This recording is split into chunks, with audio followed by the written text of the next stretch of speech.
We are officially back for another episode of SJHL Insider. It's Jeromy Corrigan, it's Clark Munroe, and this episode of SJHL Insider is presented by SGI. There's a lot of S's in there. Of course, it has been a busy week since last time we had the episode of SJHL Insider, between games going on in the weekend, the SJHL Showcase. It has been a pretty whirlwind week when it comes to the Saskatchewan Junior Hockey League. Yeah, absolutely. First off, shout out to you for all the content you guys crushed this week. Shout out to Director Jordan in the back big shout for getting that all set up and everything that he went going on there. Shout out to the SaskTel crew for all the broadcasts of all the games. All the highlights looked awesome. So the Eventplex itself, the Legends Center in Warman, awesome job. And all the teams, I mean, we saw, 12 awesome games over 4 days. And it was a jam-packed week, like you said, Jeromy. I'm sure that you're going to hibernate a little bit after this. We'll see if I get to. Absolutely. It doesn't look like I'm going to, but we'll try our best. Fair enough. We'll try and get as much sleep as we can. And yeah. As you can kind of hear in my voice, I have a little bit of, I've been calling it the last 8 hours the Warman flu. Kind of like the Vegas flu, where I've been gone for so long that come back, and now we're a little bit sick, but we're going to grind it through it, and then we're going to get to a busy weekend of hockey in the Saskatchewan Junior Hockey League. But yeah, like you mentioned, huge shout out to everybody at the SJHL Showcase, because I think the event went off without a hitch. A big shout out also to Bamboo Shoots, who helped put on all the broadcasts, and all the broadcasters that were a part of the SaskTel broadcast. They did an amazing job, all of them, and it was such a great. It feels like it was a week. Yeah. But it was only 4 days, and it was a great 4 days of hockey at the Legends Center. Of course, we'll get into all the games and everything like that. But yeah, a big shout out to all the sponsors, scouts, fans who attended, very well attended, all the school kids that attended the games as well. There was, I think we were talking about it before SJHL Weekly on Monday, the game that was taking place, the first half of the game. Literally every seat was filled in the Legends Center with either a scout or a student from the school next door, and it made for a very electric atmosphere. I do believe it was Humboldt and LaRange. It made for a very exciting, and I think it helped a few of us broadcasters kind of wake up a little bit, because we're not used to doing the 10:30 a.m. games. Right, yeah. It did seem like a lot of fun. Every picture that was shown, the crowds were awesome there, and I even got a few messages of like, wow, it's a great facility, it is. Future SJ type of stuff, and there's been a lot of talk about that over the years, and we'll leave that for another episode, I think. Sure. But it's a high class facility, and they do a really good job there, and we've seen it now because of it's such a good facility. You've seen some guys from Warman coming up quick in the SJ ranks, and we talked about Karsten Cater and those kinds of guys. So it's exciting to see the development of the players as well coming out of that. And all the 16-year-olds right now in the Saskatchewan Junior Hockey League are out of that Warman AAA program. So kudos to Warman, and always a great host for the SJHL Showcase. They've been hosting the SJHL Showcase, I do believe, since 2013, 2014, when it was the All-Star format, and then obviously since they moved it to this new format, which was, I think, the next year in 2014, 2015. But let's get into our hat trick of topics. And the first place we got to start was obviously the SJHL Showcase. Going back to the Showcase, let's bring up Tuesday's results, gentlemen in the back here. So topic number one of the hat trick today, let's just have a look at some of these scores. Obviously on Tuesday, you saw Melfort take a 4-0 win over Notre Dame. Flin Flon and Melville, you talked about this one on the show on Monday, I believe, because it was happening right when your show was going on. It was a barn burner, that one. Yes, I mentioned on the SaskTel broadcast during my post during the second intermission, the final game. I said that I thought personally that was, for me, the game of the 4 days. Right. I think it was the most exciting. It was back and forth.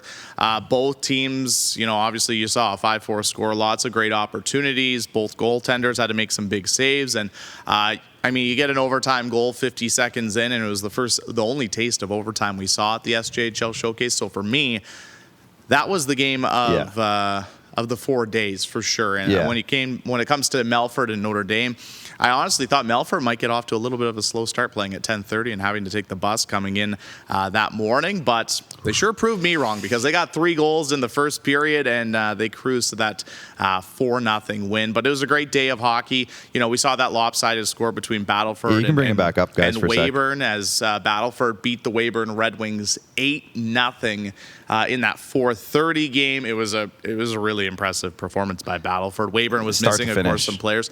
Yeah, Battleford had 2 goals on the power play. I do believe 2 shorthanded and the rest even strength as well. And then you have that Humboldt and Estevan game. I don't think you could ask for a better game to kind of cap off the third day. Yeah, they all blend together. I know. So you'll have to, I apologize for having to stutter a little bit when it comes to the days of which game took place because they kind of all blend together. But that Humboldt Estevan game, it was very similar to Melville and Flin Flon, very back and forth. And you know what? It's considering the previous game for Estevan was that 9-2 loss to the Weyburn Red Wings. They played a very good hockey game, and they probably deserved at least a point. But the fact that the Humboldt Broncos, they find a way to win, and they get 2 goals late in the third period, and they win 5-4. It was a great way to cap off day 3. Let's look at day 4 now. If you want to bring that up on the screen, we can check out the results from yesterday's games. Battleford snuck out a 2-0 game for a back-to-back shutout performance at the Showcase for Battlefords. We'll talk about Josh Cote in a minute. But that was being hyped as maybe one of the games of the Showcase between 2 top teams. Battleford's showed what they can do in that one. And then Nipawin snuck away at the end of it with a 3-1 win over Estevan. So Estevan goes 0-2 in the Showcase. But Nipawin shows... because they lost the earlier game, didn't they not, Nipawin? They lost 3-0 on Sunday. Right. They probably had the most unique schedule I've ever seen at the SJHL Showcase. Because usually these teams come in for the SJHL Showcase and you play back-to-backs. Usually you play... like an afternoon game and then like maybe Laurent, a morning for example, game or something like that, right? Or you play an evening game and then an afternoon game. But in this case, for the Nipawin Hawks, they come in, they play the Sunday evening game, and then they get a couple of days off, and then they come in and they get to kind of cap off the SJHL Showcase and take on the Estevan Bruins. And as a result, you know, they looked like the fresh team, especially in the first 20 minutes.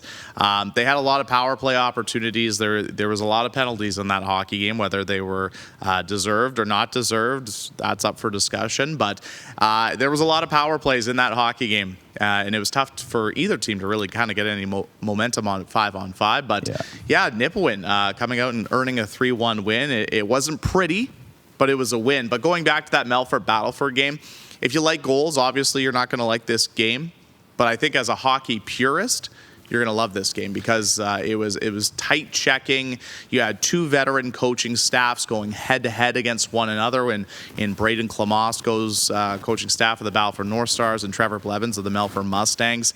And really, there wasn't much for high-quality scoring chances. And when there was, then you had 2 of the best goaltenders in the Saskatchewan Junior Hockey League. So it was fitting that the only goal that was scored, other than the empty net goal, was a seeing eye shot from the blue line that probably went through 4 or 5 bodies. And it really was a great game yesterday morning. Yeah, I think it was you and Rory were talking about it on Monday's SJHL Weekly because there was 2 this week. Make sure you guys go back and check it out on the YouTube channels, Facebook, wherever you watch Podcast, SJHL Weekly. Apple, Spotify. It's all there. But you and Rory were talking about how the goaltending we're getting, and we'll get to goaltending in a minute because we do have some discussion on that, but I think the top goalies are starting to really show themselves, and this Showcase was a great example of not who they were, they kind of asserted themselves, and B, just how good they'll be. And we'll talk about the goaltending numbers in a minute when we get to that coming up in a sec. Do we want to get to topic number 2? Yeah, let's get to topic number 2. All right, and it's building off the Showcase. Yeah, and we're going to go with who were some of the top performers. Now, we're going to separate this into topic 2 and 3. Topic 3 will be goalies. So, guys, we have a graphic, so you can hold on to that for next topic. But this one, we got just top performers. And, Jeromy, I'm going to rely on you here because you saw it firsthand. Who are some of the guys who really stood out or maybe made a name for themselves in this show? I want to call it a tournament, but it wasn't a tournament. I know. I've been trying Showcase. I've been biting my tongue a lot trying to say tournament. And then some people at the Showcase were calling it a tournament, but it wasn't. It was just regular season games. Yeah. You touched on it. We're going to talk about the goalies so far this season, but personally, I do think a lot of the big performers in the tournament were the goalies. Yeah. You talked about, Josh Kotai or Kote, however you want to pronounce it. We'll figure that out eventually. Yeah, it's Kote, I think. Kotai. He was obvious. I mean, there's enough you can say about him, obviously, when you don't allow a goal in 2 games. Very impressive. I was really impressed, actually, by Battle for North Star's defender, Wilson Steele. Oh. He was the SJHL Defender of the Week, or Defenseman of the Week last week. And, of course, right after he was announced Defenseman of the Week, he goes out and scores in each of his games for the Battle for North Stars. And, they're a very good team, and we'll obviously get into that later on. I was also really impressed by Noah Wills for the Melville Millionaires. He's obviously going to be one of the top players in the Saskatchewan Junior Hockey League this season. He had I thought he played very well in both of their games for the Melville Millionaires. So I would give a big shout out to him as well for being a top performer. But there was a lot. It's hard to pinpoint top performers and just a few standouts, because I will say, when you look at this SJHL Showcase, you had 12 games, and really only 2 of them were kind of lopsided. Mm-hmm. You had 10 games that were very close and very good hockey games. Even I look back at that first game of the tournament, for example, between the Larange Ice Wolves and the Kindersley Clippers. It was a 4-1 score for Larange, but Kindersley played a very good hockey game, and they ran into a very hot goaltender in Dawson Smith. So it's tough to just narrow it down to a few names, but there was a lot of great performances, to say the least, and you can see that in all the highlights that we produced from the SJHL Showcase on our YouTube page, Twitter. Go check it out. Instagram, TikTok. Yeah, go. They're all over the place. A lot of great highlights. So there's a few names, but there's definitely a lot more. And we have to move on to our next topic. Yeah. Anyways, I don't want to sit here all day and talk about the top. I'll wrap that up with, it's just great to see there's some great offensive output coming right now. Yes. And I'm just looking at the stats right now, and as I scroll down, you go through the first 2 pages of stat leaders right now, and we'll get it maybe down the road when there's more games played. But there's a lot of guys who are hovering around a point per game or more right now. Klein and Battleford had a great tournament. There it is. Take a drink. Tournament. Every time we say tournament, take a drink. There you go. He had a great 2 games for the Battleford North Stars. Really, all Battleford had a really up there, great tournament. But it's tough to narrow it down to just a few. But we will move on to our third topic of the hat trick here, and we're going to get into the goaltending. Boys, if you can throw up the goaltending graphic for us here. Here's as we sit. Now, we put the top 6 on here. The reason I did that is because Logan Falk has only played 2 games for Kindersley. But the other 5 are all pretty established in terms of the amount of games played that they have, the minutes they're playing. And we look at the top, Josh Cote, we talked about him. A .94 goals against and a .970, I should say, save percentage. 6-0 so far, 2 shutouts. And then you go down the list, and there's some big names. In terms of big performances, I should say, big performances out of these guys so far. From what you saw, Jeromy, I mean, there is already talk I've seen around Twitter that Josh Cote is the runaway early candidate for goaltender of the year. It's super early 6 games into a 50 whatever game season, but his performance so far is pretty standoutish.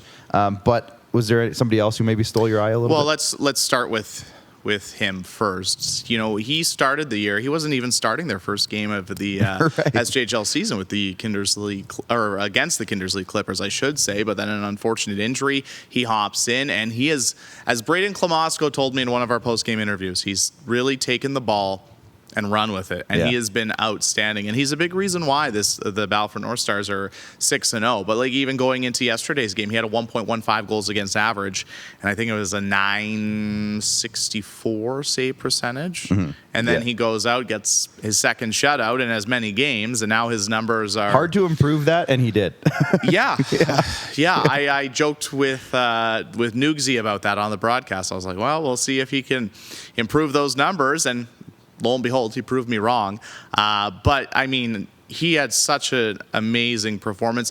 Let's go back. Another player I know we were talking about at the beginning of the showcase was Caleb Allen in Yorkton, because he has had an outstanding start to the season, and he was a big reason why the Yorkton Terriers got off to a 4-0 start. Chatting with Matt Hare after their win their 3-0 shutout win against the Nipawin Hawks on Sunday.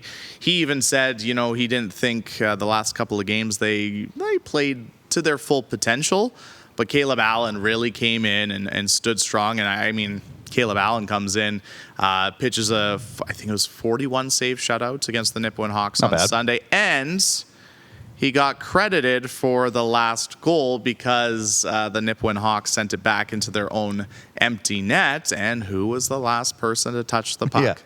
Caleb Allen. And he's at a really good start to the year. I mean, if you can pull up the numbers back up, you had Joel Favreau as well. I mean, that game yesterday morning between Battleford and Melfort was outstanding. And I mentioned earlier, the only goal that was gonna beat a goaltender was gonna be the type of goal we saw, a floating wrist shot from the blue line that just got through a maze of people and fooled the goaltender. But then Harmon Laser-Hume's another one for me. He was with the Nipawin Hawks last year. Yeah. That was a really tough year for the Nipawin Hawks, a very young team. And Laser-Hume gets traded in the preseason to the Flin Flon Bombers, and Mike Regan said it to me after their win against Weyburn on Monday. That was Monday, right? I think, it sounds right. I get all the during days. the SJHL Showcase. Yeah, let's just say during the showcase. Anyways, He said that they were always impressed by him in Nipawin. Right. And if he became available, they wanted to bring him in because, last year he faced a lot of shots. And honestly, since they've acquired him, he's been outstanding for them. And then, of course, we also have to quickly, just briefly, before we get to Nick, we have to touch on Dawson Smith as well in Larange. Right. I saw him last Friday in Flin Flon against the Bombers in a 2-1 shootout win. He stopped 44 of 45 shots in that game. Right. And quite frankly, it looked like he stole that hockey game. Like, it was a very good game. Larange definitely had their chances, but if it wasn't for him, I don't know if they would have got their win. They might still get that point, but he was outstanding in that game. He was outstanding against the Kindersley Clippers in the Sunday afternoon game at the Showcase, and he's been off to a great start. We've been very spoiled with goalies in the Saskatchewan Junior Hockey League this season, but I do believe our guest has logged in, so we're going to go to our video chat where we're going to hear from the voice of the Weyburn Red Wings, Nick Nielsen. There he is. Hey, Nick, how's it going? Not so bad yourself, Jer. I mean, we're getting through the warm and flu, as I'm calling it. It's it's kind of like the Vegas flu a little bit, where you spend a few days not really there. The flu, but we're calling it the flu. Yeah. So we're fighting through. It's a gritty performance. Let's start with Nick. I guess first and foremost, it was a tough showcase for the Weyburn Red Wings. A couple of tough losses. What did you see from the Wings at the showcase?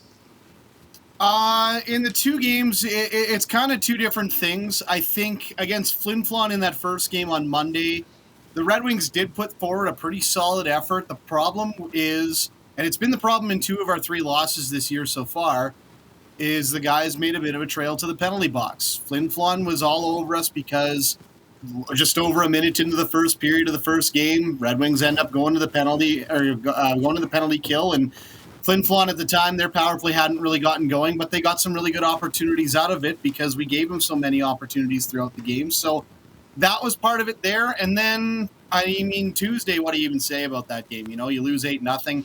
Maybe it's a bit of karma for how we were against Estevan the Friday before, running up the score there. So I think, at the end of the day, when I talked to Cody afterwards, he had a smile on his face afterwards because, I think maybe the guys might have needed just to check in after that game on Friday, saying, you guys were not the runaway favorite that all of a sudden we think we are after a big win, and it's a bit of a reality check for the guys heading into a busy weekend here starting tomorrow. Yeah, and for the Weyburn Red Wings, you guys are still a young hockey club as well, too. There's definitely going to be some growing pains as well. So, some of these lessons are good to learn at the beginning of the hockey season. Absolutely. You know what? If you're going to see, 8-0 loss is never there's never a good time for that, but you would rather see it at the beginning of the season while you're still figuring things out a little bit, and rather than at the end of the season where you're pushing for a playoff spot, and that can really hurt morale around the team. So, yeah, you never want to see a game go like that for you, but if we're happier it happened here now rather than later on in the year, we're hoping that we can look back on this one as our worst game of the season. All right, let's talk about some positives. I know it was a tough showcase for the Weyburn Red Wings, but, we're 5 games into the season. What are some positives that you've seen from this young hockey club moving forward? Well, I think one thing that we're really surprised with is just the amount of guys who we brought in who seem to be fitting into their roles really well. I'm sure we'll get to this later because it was asked about on Twitter, but, guys like Ian Meyer, who was injured for a lot of last year, coming back and stepping up to be probably our best defenseman through the first couple of games. And Daza Mitchell, another guy who he was hurt off and on through times last year. And through the first 4 games he's played, he's got a 92% save percentage. So pretty happy with some guys like that. We're really happy with our defensive depth. That was the biggest thing when it came to cutting down the roster to what it is to now, was trying to find who are we going to cut, who are we going to get rid of. And it's been really great to see. The offensive side of things is where I think we're most surprised with, because we knew coming into the season we were going to be good defensively and we were going to be pretty good in goal as well. Offensively was where the question marks lied. And I think we've got a good mix of some guys like Matt Reedy and Matthew Gauthier who can mix things up a little bit physically. And then you've got guys like Ty Mason, Kirk Mullen, who have been really good offensively for us. Ty Mason doesn't have a goal yet, but he's warming up the more and more that he plays. He didn't get a chance to play any preseason games. So I think if there's any surprise for us, it's probably around how our offense has been and been able to put the puck in the back of the net in a number of ways. And you know what? Prior to bringing you on, we were talking about goaltending, and I wanted to talk to you actually about Daza in between the pipes for you guys, because while he might not be in the top 5 when it comes to numbers, he's been rock solid for you guys to start the SJHL season. Oh, absolutely. And actually, he was top of the numbers in save percentage before that game against Flin Flon. So he is one of the guys who we do think that Daza Mitchell can probably be one of the best goalies in the league this year. Boston Gallowitz behind him is very, very talented as well. And I think the two of them together are going to be able to push one another to get better. And we're really happy with how Daz has been. I mean, whenever he's been in net, when it was preseason, he was solid in the shootout, which is an improvement from where he was last year. And when it has been him getting scored on in regular action, it's usually been coming through a tip or through screen or through a rebound that defense didn't get a chance to clear or something like that. So we're really happy with our goaltending tandem between the pipes, and specifically with Daza Mitchell. He's a guy who we think has a chance at being one of the best goalies in the league this year. He's still only an 04. Yeah, very, very young still. And like you said, he's had a great start to the campaign. When you look at this Viterra division, I asked Nolan Kowal this last week, and I'm going to ask you this. This division for me, to me, it seems like the most wide open division. How do you feel about it? I would agree with that. I would absolutely agree with that. Estevan, not quite the same powerhouse that they were at the end of last year. Of course, no Centennial Cup, so it's a little bit of a different draw there. And I think they'll still probably pick up some pretty good players as the season goes on. Melville, they've got a really good group of 3 guys up front: Zach Kane, Nicholas Samso, and Noah Wills, who I think Noah Wills legitimately has a very good shot at being the scoring leader at the end of the season. I think Yorkton has really surprised a lot of people through the start of this season, just because, with the amount of players that they lost at the start and guys who they were expecting to get back and then they didn't get back. They have had some guys like J.D. Hall, Brett Butts, who have really stepped up and showed well. Caleb Allen was absolutely rock solid in net for them when we played them already, and that the only one that got in off him was kind of a spin shot from Jackson Hassman in tight. So, Yorkton, I think, is a team that really has stepped up and surprised a lot of people. And from what I'm told already, we've been able to surprise a few people as well. Big win over Estevan. We get a big one at the start of the season over Melville. And, we've got a lot of improvements on this team as well. So I think the Viterra division is wide open for the pick and whoever wants to take it. And, of course, we want to take it. So the Red Wings are going to give our best shot at it. All right. Before we get into some fun Twitter questions that we asked people from the SJHL account, I got one more question for you, and that's just about this weekend. You mentioned it. It's a big one for the Weyburn Red Wings. 3 games in 3 nights, and luckily you don't have to travel far. Usually when you have to play 3 and 3, you're usually out on the road. But the good news is at least you guys are staying within a 100-kilometer radius. What do you expect from this weekend? Well, not only that, but we have a game at home as well, too. So we get a couple, we get a night to relax on Saturday night heading into Sunday. But you know what? It's going to be tough. Obviously, the way things have went for Estevan in the last little bit, they're in a must-win situation on Friday. I think the Red Wings have a little bit of that must-win attitude themselves heading into the game tomorrow as well. Just with how things go after the showcase, you know what? The Red Wings, I think, need they need to get back on track and bump things up here in this game on Friday. Saturday, second game at home. We've got a lot of away games to start off the season, but later on in the year, we've got a lot of stretches where we play a lot of games at home. So that's kind of nice to get some of these away games out of the way here early on. But happy to get started with our second game here against Melville at home. And then, another one on Sunday, a quick turnaround, 4 p.m. against the Estevan Bruins in Estevan. So that's game on Sunday. It kind of depends on how the game goes on Friday to see what it's going to be like. But all 3 of them divisional games. Those games always mean the most. And I mean, they're teams that the Red Wings have beat in this early goings of the season. So when you know you can beat a team, it means that much more when you actually have these games coming up back to back that, you should be able to try and do it again. All right, we're going to go to some Twitter questions now. One we got from Zach Martin. He asks, who should fans be watching more of on the Weyburn Red Wings this year? Well, a guy who I talk about a lot is Matthew Gauthier, and for obvious reasons, big, mean, along the walls and stuff like that. The things that he does well for this team are the things that don't get talked about a lot. Turning pucks over in the offensive zone, getting involved along the wall. A lot of the times plays start with Matthew Gauthier on that top line. Unfortunately, we won't have him for the game here tomorrow against the Estevan Bruins as he's finishing off the end of that suspension. He's a guy who is going to be key for this team. Another guy who, there's obviously guys like Kirk Mullen and Ty Mason and Ian Meyer who get talked about a lot on this team. One guy who stepped up into a first-line role in the last game there was Mequan Tallman. He plays with a nice little bit of jam. He's not the biggest guy out there, but he's not afraid to throw a shoulder into some people. He's got some speed. He's got some hands to pass the puck around. He's been great. And another guy who I think has really improved since I last saw him was Jacob Kalin. He was here during the COVID year when I was still the voice of the Red Wings the first time around. And the improvements that he's made from that time to now that we have him back on the Red Wings are unreal. His shot when he has a chance to pull that trigger is just absolutely nasty. And I think he's going to surprise a lot of people with the goal totals he throws up this year. He's only got 2 so far through the first 4, or through the first 5 at this point now. But he is, I think, someone who people can key in on. He's going to surprise a lot of people. All right, our good friend Nugsy wanted to ask you, how quickly do you feel Ian Meyer has knocked off the rust after, you mentioned it earlier, he missed an entire year of hockey. How quickly do you think he knocked off the rust to being one of your guys' best defensemen?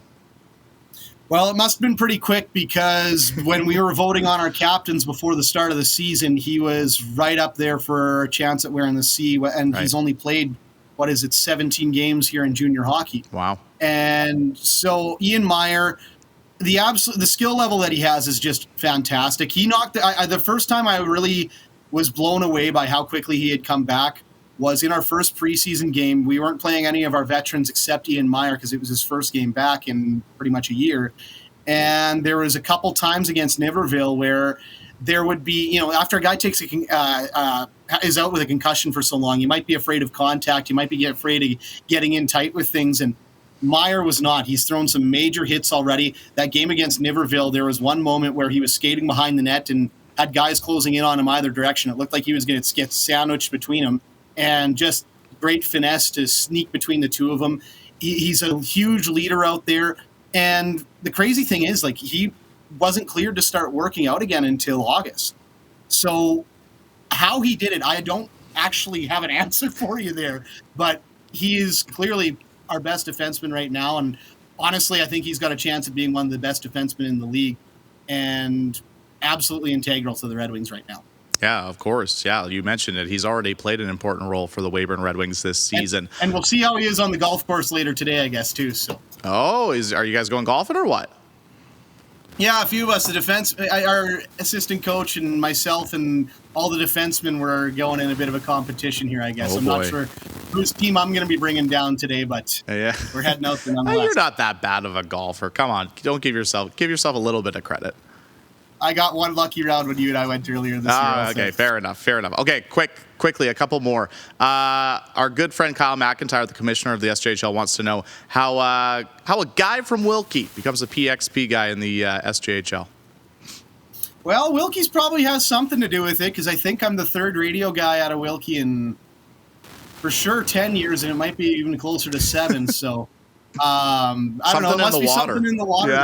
Yeah, that, and it kind of gave me a good opportunity too, coming out of Wilkie. Of course, we're the Wilkie Outlaws. We are one of the biggest senior hockey towns in all of Saskatchewan. I got a lot of love for the Outlaws, and because of that, it gave me a lot of love for senior hockey. And so I started the same place you did, Jeromy, right in the Big Six Hockey League, and I had a lot of fun there. And I think it kind of.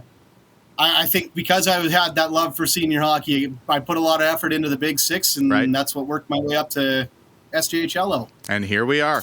Another one from Nugsy. Now we're getting into the fun questions, but what do you think of Cody Mapes' facial hair lately? Well, I said it on Twitter. I don't think you're going to throw that picture up, aren't you? Maybe. I saw you look away. We're not going to throw it up live. We'll put it in post-production. Don't worry. But no, I'm not somebody who can chirp anybody about their facial hair. Is this mustache great? It's not for me. That's what I'll say. Okay, fair enough. Well, the Weyburn Red Wings will have an impressive Movember campaign, to say the least, between you and... Well, the guys will have better mustaches than I will. So. Oh, there you go. Okay, my final question for you, and I caught wind of this, oh boy, I think it was late last week. I need to ask, how was and how is doing both PA announcing and play-by-play for all Weyburn Red Wing home games? Because that, my friend, is not an easy task, because they're two different ways of announcing. Well, I've done PA announcing before. I actually was doing PA announcing before I did play-by-play. I did a little bit in college and stuff. And once you have things set up, it's actually pretty easy. Okay. I know, there's a couple announcements for league sponsorship, things like that, those are pre-recorded. Your opening face-off brought to you by so-and-so, that gets pre-recorded, your last minute of play and stuff like that. So our music guy can handle a lot of the stuff that would break up the play-by-play call. The only things that I'm really doing the announcing on are player introductions at the start of the game when I'm not really doing anything on the call. Sure. And then your goal announcements and your penalty announcements.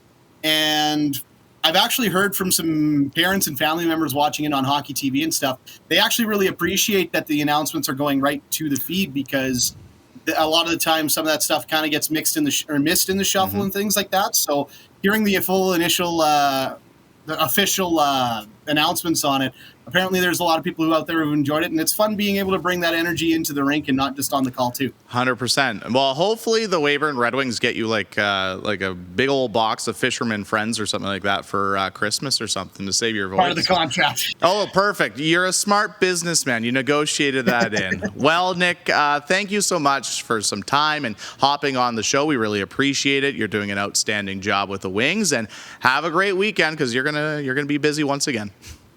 Yeah, it's going to be a busy one. Thanks for having me on, Jeromy. And shout out to Clark behind the camera there, too. He's right beside me. It's all good. That is the play-by-play voice of the Weyburn Red Wings, Nick Nielsen.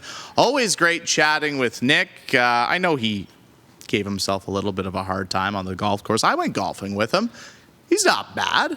He's not bad. You haven't gone golfing with him, have you? Maybe back in the Estevan days when he was kicking around Energy City, but I can't recall. I'm not sure. But he wasn't as bad as he said he was. I'm sure he's fine. No. Hi, Nick, by the way, if you're still hanging out. Yes, one of the good guys in the Saskatchewan Junior Hockey League, too.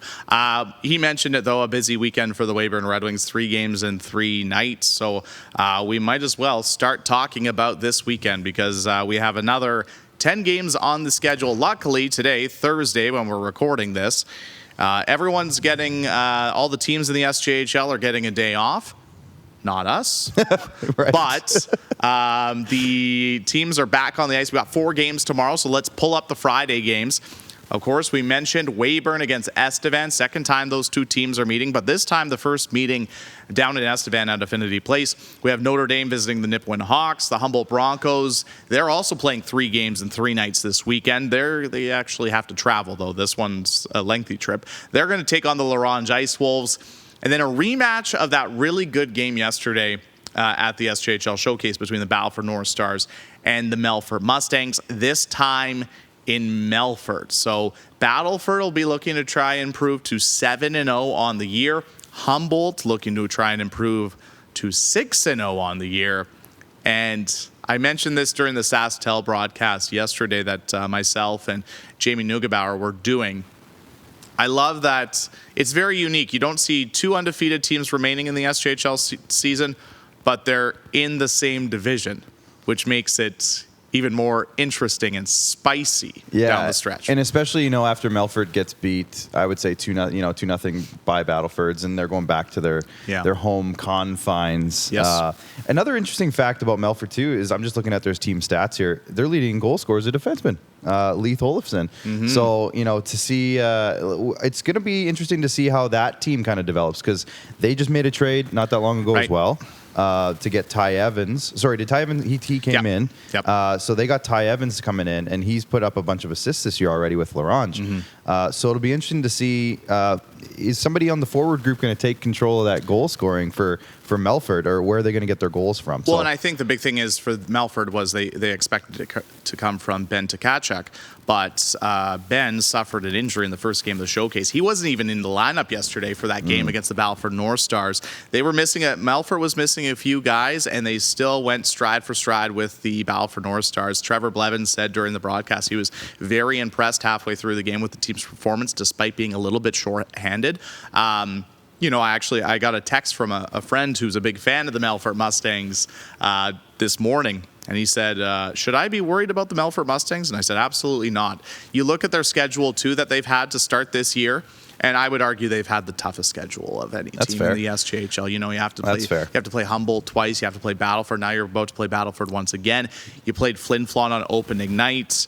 It's been a tough start, like schedule-wise, for the Melfort Mustangs this season. I'm not too worried. I still think they're going to be one of the top teams in the league. You have Joel Favreau in between the pipes. You have one of the bigger and better blue lines in the Saskatchewan Junior Hockey League, and it should be interesting to see. Going back to the Northern Lights Palace, we know how tough it is to win at the Northern Lights Palace this year. So that game should be really interesting. Always and tough I highly recommend, if you're in the Melfort area, that's going to be a really good game to Just one more on that. Out. We talked about Josh Cote earlier. Tyson on our TikTok live feed is just checking in. He says, how about that start for Stars goalie Josh Cote? I mean, we talked about him a little bit already. Mm-hmm. But again, he's coming in now against Melfort. Just got a shutout against them. He's going to see them again. And I always wonder, it's kind of like a starting pitcher in baseball. When you see a team twice in a row, like, does that team kind of pick up on something the first time that they try to exploit the second time? And like you said, Josh Cote, he's kind of been the guy for Battleford, so there's some tape on him now. So, maybe there's something there that they pick up on. And Trevor Blevins, like you said, is an experienced coach.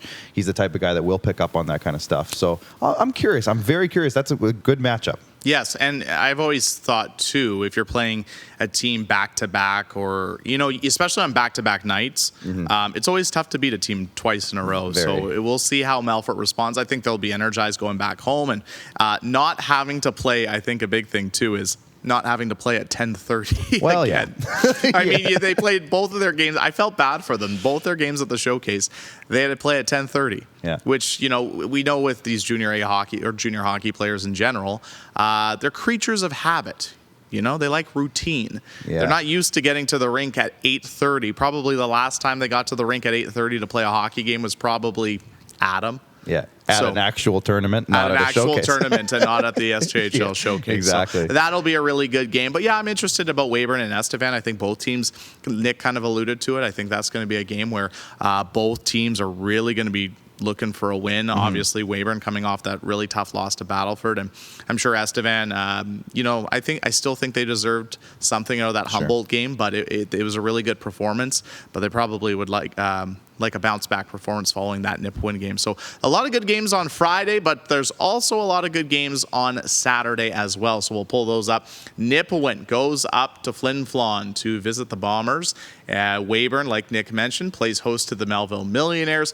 The second game in a row, Humboldt versus LaRange, and then the Melfort Mustangs play host to the Notre Dame Hounds. We mentioned it's going to be a busy weekend for the Humboldt Broncos. They have the 2 games in LaRange, and we'll see at that point, obviously, on Saturday, whether or not they're still going to be undefeated on the season. And it'll be interesting, I think, going down the stretch. Humboldt's, after they beat Estevan, too, it's worth mentioning that game against Estevan that they beat the Bruins 5-4, that was their 4th game in 5 days. And now they finally get a few days off, but now they got to play 3-3 once again. So I think it's going to work out. Oh boy, this is going to be bad math on my part. But it's going to work out to, I think, about 7 games in about 10 days. Yeah, that's a lot of games in a short amount of time, It Jeromy. is, and that's a lot of hockey. So we'll see how the Broncos go down in this trip. Friday, Saturday, Sunday, playing 3-3. In 2 very difficult rinks to play in the SJHL. Yeah. 2 being in LaRange, and then we'll get to the last one just in a moment. And then, obviously, Nick mentioned it, that big divisional matchup. I think with the Viterra division this year, I think all those divisional games are going to be crucial for all 4 teams when it comes to trying to win the division, because I still think everyone I've talked to thinks that division is wide open. And 2, just kind of spacing yourself out, from other teams, because if not, it's going to get very congested in that Viterra division. Well, it is. I'm looking at it right now, and you say, looking at Estevan, just for example, they got 2 games against Weyburn this weekend. They win those 2 games, and all of a sudden, they're right back into the mix. And again, It's very early, but a couple of wins right now, because it's early, really gets you right back into it. So if they're looking at this weekend as an opportunity to kind of get themselves back on track, which I think a lot of Bruins fans are thinking, like, when's that going to happen? Because obviously there's still a lot of expectations in that town. But it's a big weekend for a lot of these teams because, we've said it before, and it is important to remember. Like, I know that everyone always says it's not how you start, it's how you finish. But how you start sure helps. So, those first 10 games of the season, we're only 5 in for most teams. Estevan's already played 7. So if you look at it that way, these first 10 games are really big in terms of separating. Like, if you look at the Global Ag Risk Solutions division, Battleford's and Humboldt, 12 points, 10 points. Below that, 4-2 for Kindersley and Notre Dame. That's a big gap, and I'm sure it feels even bigger for those teams right now who are they're looking up at those guys. So it's really big for these teams to get a couple of points early, and if they can this weekend, that'll be a big boost for Estevan especially. But all the teams that are in tough right this weekend, it's a big weekend. Yeah, it is a big weekend, and the divisional games are always so important at any time of the year. And you mentioned it, I think, too, this year with the amount of parity in the Saskatchewan Junior Hockey League, a good start to the year is really going to help, those teams, because it's going to be hard to play catch up. I think that's going to be a big thing when you get to the middle part of the season and the end part of the season. All right, finally, Sunday, 2 games on the schedule. Some earlier start times. Weyburn and Estevan playing a 4:00 game down at Affinity Place, and then the third game in 3 days for the Humboldt Broncos going into the Whitney Forum. Going to be a very tough game against the Flin Flon Bombers, a rematch of last year's semifinal that the Bombers ended up winning. But, we talked about the Weyburn-Estevan game. I guess really depending on how that first game goes, Nick mentioned it, it's going to really determine how that second game, like how important it is for that second game. Like, because whoever drops that first one on Friday, you're looking at Sunday and you're probably thinking, we we definitely need to claim this one. And then Humboldt and Flin Flon, obviously the Bombers, the Sherwood division so far has been also extremely tight. Very tight when it comes to teams, winning and losing. It's nobody's really separated themselves just yet in that division, which isn't a bad thing either because, that keeps everybody in the mix. But Flin Flon will obviously be looking for a big 2 points against Humboldt. And usually when you have a team coming in for their third game in 3 days, you want to try and take advantage of a team that has played a lot of hockey in a short period of time, especially because they're going to have to travel also to Flin Flon. Oh, a lot of traveling. And, we kind of almost, I look back to the showcase a little bit as a reference for this, but you look at what LaRange had to go through,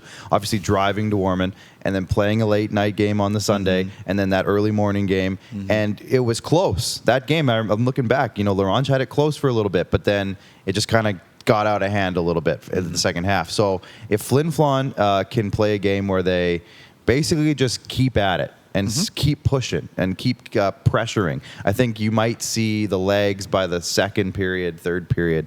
That's when it's going to be a big test for Humboldt. And can they keep those legs going, or is it going to be a little bit too much? I mean, it's a lot to ask in 3 games. It is. It's tough. It's not easy. And going back to the LaRange thing, too, they played in Flin Flon on the Friday, had the Saturday off, played in Warman on Sunday, and then played the early morning game on the Monday. But with that being said, you never know with 3-3, I find, at the junior A level, too.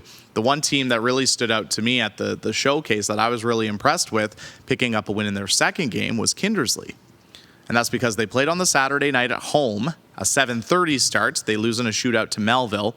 Then the next day they go to Warman. They play the LaRange Ice Wolves in an afternoon game at about 4:30.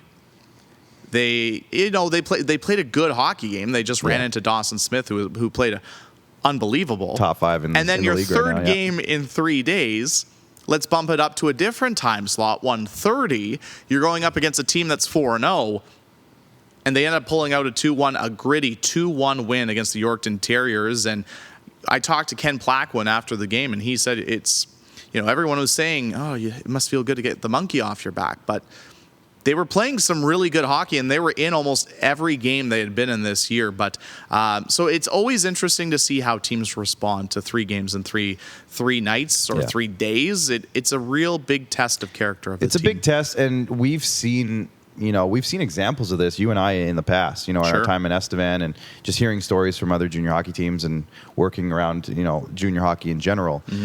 Sometimes those road trips are the best thing for you, even if they're a little tough. Yeah. Even if especially you might lose a couple games. Beginning of the year, get to know each other really quick. You get to know each other on those bus trips.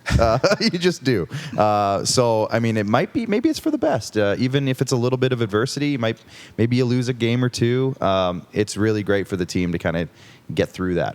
Yeah, it should be really interesting. Yeah, so like we mentioned, Humboldt playing 3-3 this weekend, Weyburn playing 3-3, but 2 very, very different 3 games in 3 nights. Weyburn doesn't really have to travel more than 100 kilometers. They're going down to Estevan twice, and they have a home game in the middle of it against Melville, whereas Humboldt has to travel to LaRange. I don't envy any team who has to do a LaRange Flin Flon road trip. That's not easy for anybody. So. No, actually, I remember my first year in broadcasting. Actually, my very first road trip on the road.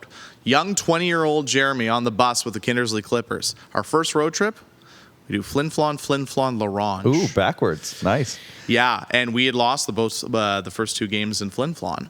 We go into LaRange. We were down 4-1 going in the third. And I was like, I was upset. It's like, no, I'm not going to get to call a win this trip. That sucks. Right. Well, Kindersley came back. They scored 3 goals in the first 12 minutes of the third period, got it to 4-4, and then they scored the game winner with 0.5 seconds on the clock. There you go. It was unreal. And that's a prime example of you never know with 3 games in 3 nights. Yeah. Would you say that's... Okay, I got a question here on TikTok from Tyson again, and that maybe this is the answer to that. Sure. But off-topic question. Best game you guys ever seen live in the SJHL? Would that be up there for you? For me, yeah. I think you've seen a lot. Yeah, that was one of them. It always stands out because I think it was only my 3rd or 4th career game I actually got to call on the radio. Yeah. And I think it was one of the most craziest games I've ever called. I'm trying to take me a second to think of one. I mean, from that's a down big in question. Estevan. That's a big question. Yeah, that's a very, because I've seen a lot of hockey games. Yeah. So the one that sticks out to me, and I was actually just talking to somebody about this recently, was my first year in Estevan, 14, 15. And I think it was our teddy bear toss night. And I had never done a teddy bear toss game as a staff member before. I had seen them and whatever. And I think we were playing Melville, I want to say, or Yorkton. And it was 0-0 with 5 minutes left in the third period. So I was panicking because as the guy who's like running the game, I was like, what happens if we don't score? That's always a worry of me too. Like even just as a broadcaster and a member of the media, I do feel for the teams that are hosting teddy bear toss nights. I just hope the teams score early. Get it kind of over with. But I think I know which game you're talking about. And I want to say Zach Douglas. Shout out Zach. I think he scored the goal, maybe. And you know, everybody, the energy in the building that night was actually like, it was crazy. It wasn't our biggest crowd that I've ever seen, but the energy was just up there.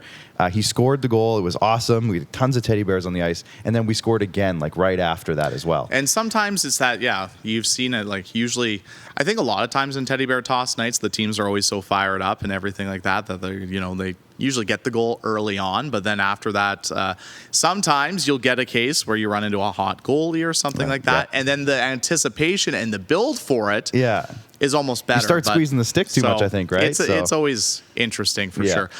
Before we wrap things up, Clark, I guess your final thoughts going into this weekend's games. What are you looking at? What game kind of stands out to you? It's that Battleford-Melford's game is that tomorrow night? So it's a big Friday night kind of spectacle at Northern Lights, right? The spectacle. So that's going to be a big one for me. But I want to see how these 3-3s, how these teams react to the 3-3s. That's going to be a big sign as to what kind of teams these are. So those are the two things for me that are going to stand out. Worth mentioning. Well, we read off the schedule obviously, but Kindersley has the weekend off. They're getting some well-needed rest, and so are the Yorkton Terriers. Put up your feet. They're getting the weekend off as well. I'm curious. The one thing to me, I want to know on Monday, are we going to still have some undefeated teams left? Right. That'll be a big one. I'm interested. Obviously, right now, right? Humboldt has 3-3, so that's going to be I'll be really impressed if they can win 3-3 all on the road, and they definitely have the team to do it because they're going to be one of the top teams in the league, and so is Battleford, and Battleford just has the one going into Melfort, so that'll be kind of some things I'm looking at too, but like. The Estevan Weyburn, I think 2 games in Estevan, I think are going to be crucial for the Bruins too if they want to get back kind of in that Viterra division race like you mentioned earlier. But a lot of good games on tap this weekend. And I'm excited too. You know, it's always too early in the first 10 games to look at scoring leaders, and we looked at goalies today, and that's different because there are some goalies who've been getting some workloads, so that's fine. But I'm ready to I love start to talk about the scoring leader battles and that kind of stuff. And once you get into that 10 to 15 game range, you can really start looking around the league at that. So who's stepping up for which teams and who's maybe not so much, and all that kind of stuff. So that'll be exciting. By next week, teams are going to be creeping up on 10 games, some of them. So we'll be able to talk about some of that stuff a little bit more. So that's always exciting for me. And I've always said too, prior to 10 games, you can't really hit the panic button on any team or anything like that too. I've been saying that to Jamie. I've been saying that to Rory as well on SJHL Weekly. They might disagree a little bit, but I've always said you got to let some teams gel. Yeah. And I think the teams that are having the most success so far this season in the SJHL are the teams that are returning a lot of players. Like Battleford had, around 16 players coming back, and that continuity and that familiarity with Braden Klamosko's systems. It's obviously proven that it's working. Yeah, we said that last week on the show. It's just in turn. I think we were talking about Estevan at the time because Nolan was on. Yeah, and I think it was just one of those situations where there was quite a bit of turnover there. They had an older team last year that turned over a lot of guys, a whole new leadership group, right? Like they have a new starting goalie. They got a lot of their leading scorers are all gone from last year. So the guys have to find their roles. We talked about this. Find their roles. Some guys were third liners last year. Now they're first liners. Right. So they got to adjust to having that extra ice time and extra situations and all those things. And that's not just Estevan. That's a lot of teams. Not panic time yet. Everyone's still trying to figure out where they land, all the cookie crumbles, as they say. it's again a big weekend, and by next week, this show will have a really interesting kind of snapshot as to where everybody's at. Let's get to Thanksgiving, and then we'll reevaluate and take a look at all the different teams, where they're at, and then we can kind of figure out where everyone's going and how everyone's looking to start the season. So another big 10 games on the schedule in the Saskatchewan Junior Hockey League this weekend. Of course, if you can, get out to the rinks, because there's a lot of great games this weekend for sure. And there's a lot of parity in the SJHL this year too. So as a result, a lot of games have been very exciting to start this Saskatchewan Junior Hockey League season. But of course, if you can't get out to the rinks to watch any of the games, you can watch all the games on Hockey TV. But that's going to do it for us here for episode 3 of SJHL Insider. A big shout out to our presenting sponsor, that being SGI. And for Clark Munroe, my name's Jeromy Corrigan, and this has been another episode of SJHL Insider.